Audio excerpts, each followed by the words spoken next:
Cara, então eu já tô tão maltratado nessas questões que eu nem consigo mais me animar, bicho, assim, sabe? Essa ideia, questões absurdas que as bancas não mudam o gabarito, ou então não cancelam, né? Questões com duas respostas corretas. E eu não sei porque eu não consigo chutar na questão correta que a banca quer, né? Porque se tem duas corretas, eu sei que a banca não vai considerar, então já tô muito sofrido. É, foi assim com a questão da APF, né, do CESP, e está sendo assim agora lá no Rio Grande do Norte. Né? Mas enfim, bola para frente, né? Segue estudando, fazendo a nossa parte. E quanto ao tempo de aula, Ari, é o seguinte, aqui eu sei que a gente tem uma meta aqui no Tríade, e a meta é a gente conseguir bater o tempo de live de Gustavo Lima. A gente ainda vai passar 12 horas de aula aqui ou mais, né? Então, fazer um madrugadão, né? Eu acho que lá para meia-noite a gente encerra isso aqui. É o nosso sábado aqui. Deixar a meta aberta, depois dobra a meta, né? Depois dobra a meta. Agora eu só queria pedir a galera o seguinte: quem tá aqui comigo ainda, pô, quero saber quem tá aqui comigo ainda, quem tá nessa energia comigo. Eu sei que você pode estar cansado um pouquinho de, pô, sábado, 6 horas da noite, tá chegando o meu sabadão. Cara, eu só quero aqueles 30% de energia que eu vou. Esse eu gosto assim, Ari, quando, meu irmão, ó, me arrepiei todinho agora com a energia de Tamara, me arrepiei geral. Galera, eu gosto demais quando a gente começa com essa energia. Pô, 30% é o que a gente precisa para acertar as questões da prova. Pô. Manter esse focozinho no último momento ali, a gente consegue tirar questões de prova. A prova disso, cadê? Deixa eu ver quem tá aqui comigo aqui. Eu vou acompanhar aqui o chat para. Pô, a Tati, valeu, Tati tá aqui conosco. Massa, Diana. Quem tá mais aqui? Deixa eu ver. Pô, Gilberlan tá por aí também com a gente. Cara, energia boa demais de vocês. Mas uma prova disso que eu ia dizer é o seguinte. Bárbara tá aqui, né? Comigo a gente fez prova semana passada e Bárbara é testemunha que a gente, em cima do horário, assim, né? Na madrugada, assim, e discutindo questão de prova. Falando sobre questão de prova e tem até uma questão, né, Bárbara, lá sobre a Lei Maria da Penha, que, né? A gente começou a falar e no outro dia estava lá. Da forma que a gente comentou, estava na prova. Então, isso é importante. Então, não despreze esses últimos instantes aqui, esse minuto final de aula de penal. Tentarei ser breve e indolor, tá ok? Mas vamos dar esse gás, tá bom? A Adriana está aqui conosco, sempre aqui conosco. A Adriana, olha, pense numa pessoa que sempre está aqui batendo ponto. É a primeira em tudo, é a primeira a entrar no próximo módulo, é a primeira a chegar aqui na aula e a última a sair. Pô, a mulher é o exemplo de disciplina e dedicação. Valeu, você nos ensina muito, viu, Adriana?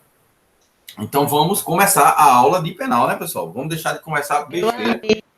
Eu tô aqui só o pó, mas eu tô aqui. Tu é guerreira, mulher, tu é guerreira. Vamos embora, vamos começar esse negócio. Pessoal, vocês lembram onde é que a gente parou na última aula? Vocês lembram onde é que a gente parou? Eita, que hoje uma... será que vai agora? A gente parou. Eu acho que a gente parou em nexo de causalidade. Foi a minha última anotação. Nexo de causalidade. Que bom ter alguém anotando. Eu não Olha sei, aí. porque alguns sábados eu trabalhei, eu tirei serviço, aí eu... Sim. Alan, eu escutei aí, viu, Alan, no fundão, mas vamos voltar aqui. Vejam só. Vamos dar graça aí, né? O sorriso bonito do nosso professor Wendel. Então, vamos começar, né? Vamos começar aqui a aula. Pessoal, vejam só.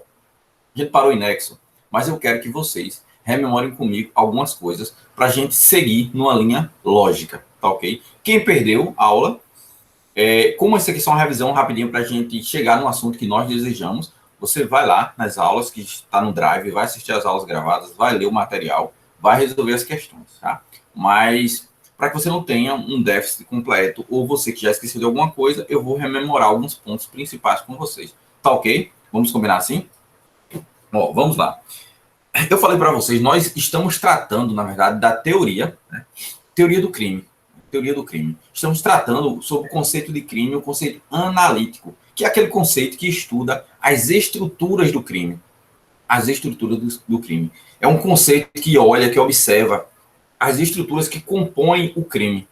Para que eu possa dizer que eu tenho um crime, é necessário que eu tenha pelo menos 3 estruturas. A tipicidade, a ilicitude e a culpabilidade. Eu preciso ter o fato típico, Eu preciso ter a ilicitude e eu preciso ter a culpabilidade. Só existe o crime se eu tiver essas três estruturas. Se por algum motivo eu afastar alguma dessas estruturas, eu não terei crime. Tá ok? Beleza, compreende isso aqui. Mas veja só, nós começamos a estudar a primeira estrutura, qual seja o fato típico. Nós começamos a estudar o fato típico. Então você tem que crime pelo conceito analítico, crime à luz de um conceito analítico,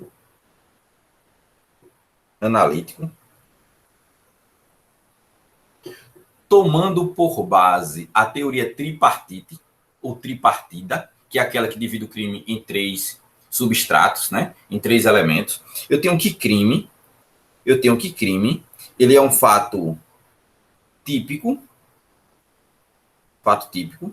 mais um fato ilícito, ou também chamado de antijurídico, mais, eu vou colocar aqui embaixo, tá ok? O terceiro elemento, a culpabilidade. Tá? Eu tenho essas três estruturas. Nós começamos a falar sobre o fato típico, essa primeira estrutura do crime aqui, tá? Sobre os seus subelementos. E aí eu disse que o crime é composto pela conduta. Quando eu te falei sobre conduta, nós trabalhamos o conceito de conduta à luz da teoria clássica, neoclássica ou neocantista, teoria finalista da ação, que é adotada hoje, que nós adotamos, teoria da ação significativa e as teorias funcionalistas da ação, tanto a de Gitter e Jacobs, teoria sistêmica, quanto a teleológica de Roxin. Trabalhamos essas teorias também, para definir o que era conduta. Por quê? A depender da teoria que nós adotássemos, o conceito de conduta iria mudar. Tá? Hoje nós compreendemos conduta como sendo o comportamento humano psiquicamente dirigido a um fim. Nós entendemos assim à luz da teoria finalista, certo? E aí nós podemos ter uma conduta culposa, podemos ter uma conduta dolosa. Nós agora nesse momento estamos estudando o fato típico doloso. Fato típico doloso, os elementos do fato típico doloso. Por quê? Quando estivermos estudando o fato típico culposo, ele tem mais elementos do que o fato típico doloso. E aí a gente estuda a parte de maneira detalhada para ver alguns contornos próprios do fato típico culposo, certo? E aí nós temos uma conduta omissiva ou comissiva. Omissiva quando você deixa de fazer alguma coisa, comissiva quando você faz alguma coisa, tá? Esse é um ponto. E nós também temos situações que afastam a conduta, que retiram a conduta dessa linha aqui de desdobramento do conceito de crime, tá ok? O que é que afasta a conduta, Anderson? Exemplo que mais cai em prova, e você já tem que guardar isso no seu coração, tá? Já guarda isso aí no teu coraçãozinho. Tá? A coação física, olha aqui, para mim, a coação física, ela retira a conduta, tá? Ela retira a conduta.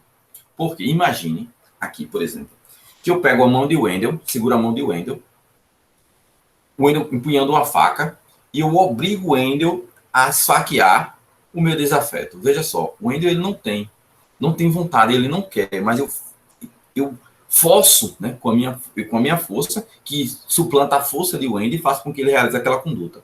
Então, essa minha coação física, ela vai afastar a conduta, tá? Não confunda jamais com coação moral irresistível. Que isso a gente vai ver lá no terceiro substrato do crime, dentro da culpabilidade. Por que eu estou dizendo isso agora? Para você já se familiarizar com essas ideias, para quando chegar lá, eu vou rememorar isso e vou explicar novamente, e você vai ter isso fixo no seu coração e na sua mente e vai detonar nas provas. Tá ok? O segundo... Aí nós passamos para outro elemento do fato típico. Eu disse, ó, nós temos conduta, nós temos o resultado,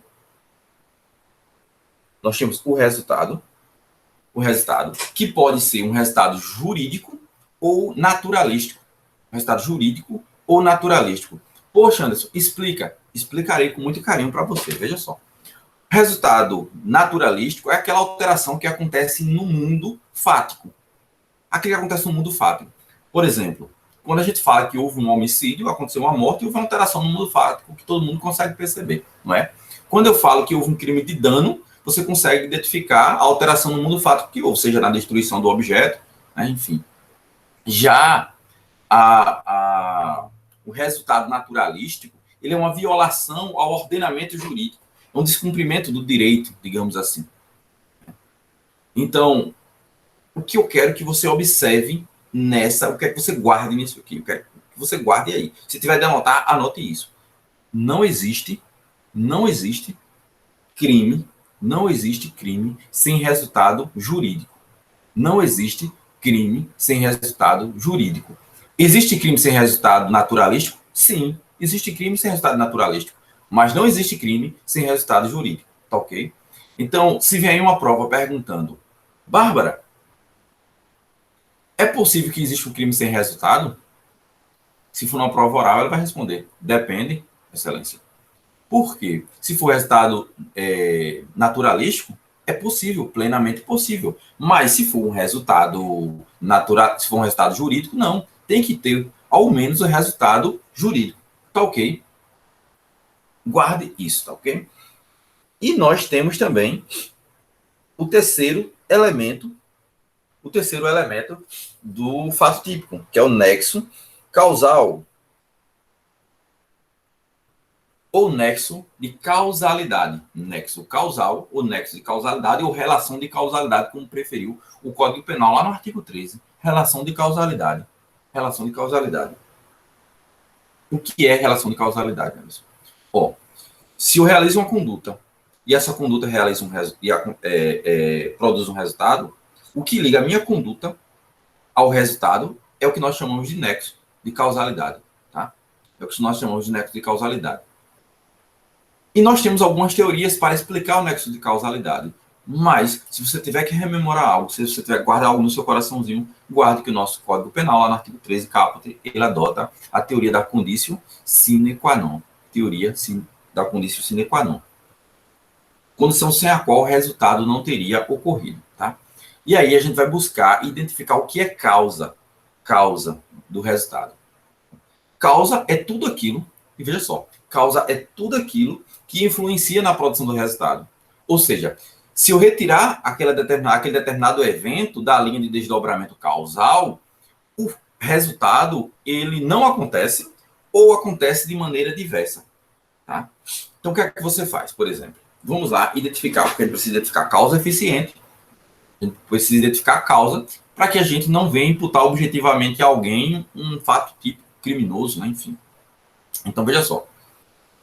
Vamos supor que eu quero matar o meu desafeto. Tá? O pessoal tá dando para acompanhar até aqui, tá? Tá dando para acompanhar, né? Deixa eu pegar aqui o... Pronto, vamos lá. Sim. Tranquilo. Pronto, ótimo. Porque eu gosto de dar aula olhando para aqui, para o rosto de vocês, né? Para a beleza de vocês. Eu gosto de dar aula assim. Mas a galera da câmera desligada, eu fico meio que perdendo o feedback aqui das expressões faciais de vocês. Mas vamos lá. Eu quero matar o meu desafeto, tá? Então, eu vou na farmácia, tá? Sei lá, vou em algum local aí, enfim. E o meu desafeto é o cara que tá... Vamos supor que isso aqui é só um exemplo, tá? Só para ilustrar. Isso não acontece na vida real. Tá? Eu estou sabendo que a minha namorada, ela está me traindo com o meu melhor amigo, com o Wendel. Está me traindo com o Wendel. Aí eu vou na farmácia, eu não meto aí, digo, eu quero um veneno, eu quero esse remédio aqui para matar o Wendel envenenado. Eu preciso disso aqui, tá? Aí o farmacêutico, moça, eu não posso te vender isso porque você precisa de receita. Aí eu saco do bolso assim, ó, a foto de Wendel com a esposa do farmacêutico. Aí lá, ainda bem que você trouxe a receita. Me entrega o veneno. Né? Eu pego o veneno, vou para casa, vou comprar aquele bolo de chocolate que ele adora, vou colocar o veneno e assim tá tudo resolvido. Eu ligo para ele, cara, vem aqui em casa tomar um café. Esse bolo de chocolate aqui, maravilhoso, para você com esse recheio delicioso, tome aqui. E dou o bolo envenenado para o Wendel. Ele come e morre envenenado. Fui na farmácia, comprei, e aí vou repetir pausadamente aqui as situações para não passar nada batido e você se ligar em cada ponto. Saí de casa, fui na farmácia, comprei o veneno, tá? No caminho, parei, comprei um bolo, fumei um cigarro, não fumo, mas vamos colocar o cigarro como exemplo. Fumei um cigarro para me acalmar, vim para casa, coloquei o veneno no bolo, liguei para o Wendel, o Wendel veio comer o bolo envenenado e morreu. Pense comigo agora. Qual dos eventos eu posso retirar desse desdobramento causal que não vai influenciar lá no resultado morte? Se eu retirar o veneno, eu poderia até matar ele de outra forma, mas ele não teria morrido envenenado. Primeiro ponto. Vamos voltar. Se eu não tivesse colocado o veneno no bolo, ele poderia ter morrido de outra forma, não da forma que morreu. Então, comprar o veneno, colocar o veneno no bolo são causas para a morte de Wendel. Tá? Fumar o cigarro, se eu fumasse o cigarro ou não, pouco importa para a morte de Wendel. Então, fumar o cigarro não é causa para a morte de Wendel. Não é causa. Então, se você for perceber comigo, você vai ver que nós vamos regredindo até o infinito. Porque você vai dizer, Anderson, mas se o cara não tivesse preparado o veneno, você não teria veneno para colocar no bolo. Se a pessoa não tivesse feito bolo, você não teria bolo, não teria nenhum bolo para colocar o veneno. Se seus pais não tivessem namorado, se teu pai não tivesse namorado tua mãe, ali naquele beco, ali nas escondidas, com tua mãe pulou a janela, escondendo teu avô, tu não tava aí hoje, então pronto. Cara, você percebe que você vai regredindo até o infinito. Você vai regredindo até o infinito. O que é que nos impede de regredir até o infinito? A gente adota aqui a causalidade psíquica. A gente vê se num evento houve dolo ou houve culpa. A gente vê se houve dolo ou se houve culpa. A gente precisa identificar isso, tá ok? Então, meus pais, quando namoraram, não tiveram dolo que eu iria matar o Wendel. A pessoa que fez o bolo não tinha dolo que aquele bolo fosse feito para matar uma pessoa. Aquela pessoa que fez o veneno lá de rato, alguma coisa, não fez que fosse matar uma pessoa. Né? Então, quando a gente adota a causalidade, né, soma a essa causalidade natural, uma causalidade psíquica, buscando encontrar dolo e culpa, a gente evita o regresso ao infinito e identifica a causa efetiva, a causalidade efetiva. A qual detalhe? Isso que eu te falei antes de você ir retirando mentalmente as condutas, né, do desdobramento causal para ver se ele atinge, para ver se ele modifica ou não o resultado, a isso a doutrina dá o nome de processo, anote isso, processo de eliminação hipotética de Tirren, ou Tirran, como alguns preferem, tá? Processo de eliminação hipotética de Tirren ou Tirran, como alguns preferem. Então, o primeiro ponto é esse. Segundo detalhe aqui que você precisa anotar, quanto à causa. Você tem causas e você tem concausas. Você tem causas direto e concausas. Duas ou mais causas produzindo um resultado. Foi o que eu falei na aula passada. Duas ou mais causas para produzir um resultado. E aí eu tenho causas absolutamente independentes e causas relativamente independentes. Eu tenho causa absolutamente independente e causas relativamente independentes, tá? Causas não, com causas, gênero, com causa gênero, com causa, tá? Gênero, e eu tenho como espécie as absolutamente independente e as relativamente independente, tá? Então, veja só, a causa, ela é absolutamente independente, essa daqui, absolutamente independente, ela sempre vai excluir o resultado da minha imputação. Por exemplo, se uma causa ela é absolutamente independente, eu que realizei, né, que produzi uma causa, eu sempre irei responder pela tentativa, nunca pelo resultado consumado, sempre pela tentativa. Quero matar o Wendel. Entro na casa do Wendel, ele está deitado no sofá, eu saco a minha arma e efetuo o disparo contra o Wendel. Só que ele já tinha morrido em virtude de um infarto. É até crime impossível, no caso, aí, né? Não tem como matar quem já estava morto. Então, nas causas absolutamente dependentes, seja ela antecedente, seja ela concomitante, seja ela superveniente, não importa o momento em que ela surja, se antecedente é a minha conduta, se concomitante é a minha conduta, ou se posterior, superveniente é a minha conduta, eu sempre responderei pela tentativa, né? Pelos atos que eu realizei. Se é possível a tentativa, então eu vou responder pela tentativa. Tá certo? Diferentemente disso aqui, ó. Causa relativamente independente. Causa relativamente independente. E aí eu tenho que observar o seguinte. Se a causa relativamente independente, ela por si só produziu o resultado, ou se ela não por si só produziu o resultado. Eu tenho que observar essas duas coisas. Porque, veja só, na causa que por si só ela produz o resultado, esse aqui, deixa eu apagar aqui para ficar melhor aqui para gente.